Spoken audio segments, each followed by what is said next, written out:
माँ की ममता एक भावुक कहानी। एक छोटे से कस्बे में समीर नाम का एक लड़का रहता था। बचपन में पिता की मृत्यु हो जाने के कारण परिवार की आर्थिक स्थिति बड़ी दयनीय थी। समीर की माँ कुछ पढ़ी लिखी जरूर थी, लेकिन उतनी पढ़ाई से नौकरी कहाँ मिलने वाली थी। सो घर घर बर्तन मांज कर और सिलाई बुनाई का काम करके किसी तरह अपने बच्चे को पढ़ा लिखा रही थी। समीर का स्वभाव से थोड़ा शर्मीला था और अक्सर चुपचाप बैठा रहता था। एक दिन जब वो स्कूल से लौटा तो उसके हाथ में एक लिफाफा था। उसने माँ को लिफाफा पकड़ाते हुए कहा, माँ, मास्टर साहब ने तुम्हारे लिए ये चिट्ठी भेजी है, जरा देखो तो इसमें क्या लिखा है। माँ ने मन ही मन चिट्ठी पढ़ी और मुस्कुरा कर बोली, बेटा, इसमें लिखा है कि आपका बेटा काफ़ी होशियार है। इस स्कूल के बाकी बच्चों की तुलना में इसका दिमाग बहुत तेज है और हमारे पास इसे पढ़ाने के लायक शिक्षक नहीं है, इसलिए कल से आप इसे किसी और स्कूल में भेजें। यह बात सुनकर समीर को स्कूल न जा सकने का दुख तो हुआ, पर साथ ही साथ उसका मन आत्मविश्वास से भर गया कि वो कुछ खास है और उसकी बुद्धि तीव्र है। माँ ने उसका दाखिला एक अन्य स्कूल में करा दिया।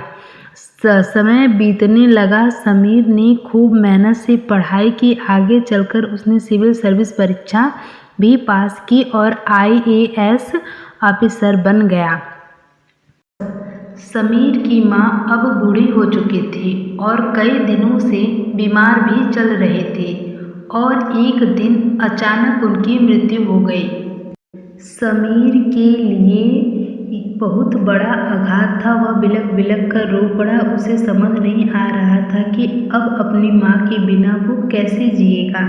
रोते रोते ही उसने माँ की पुरानी अलमारी खोली और हाथ में उनकी माला, चश्मा और अन्य वस्तुएं लेकर चूमने लगा।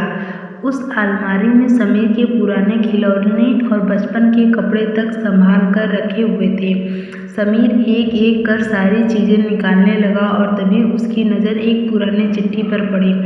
दरअसल ये वही चिट्ठी थी जो मास्टर साहब ने उसे 18 साल पहले दी थी। नम आंखों से समीर ने उसे पढ़ने लगा।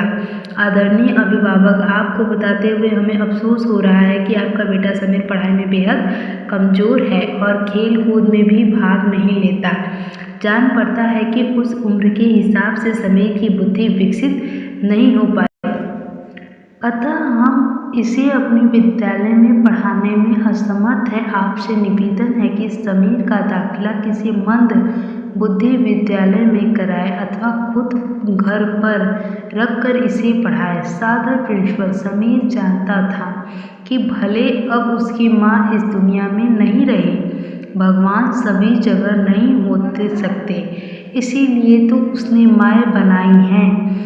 माँ से बढ़कर त्याग और तपस्या की मूरत भला और कौन हो सकता है। हम पढ़ लिख ले, बड़े होकर कुछ बन जाएं, इसके लिए वो चुपचाप न जाने कितनी कुर्बानियाँ देती हैं। अपनी ज़रूरतें मार कर हमारे शौक पूरा करती हैं। यहाँ तक कि संतान बुरा व्यवहार करे तो भी माँ उसका भला ही सोचती है। सचमुच माँ जैसा कोई नहीं हो सकता।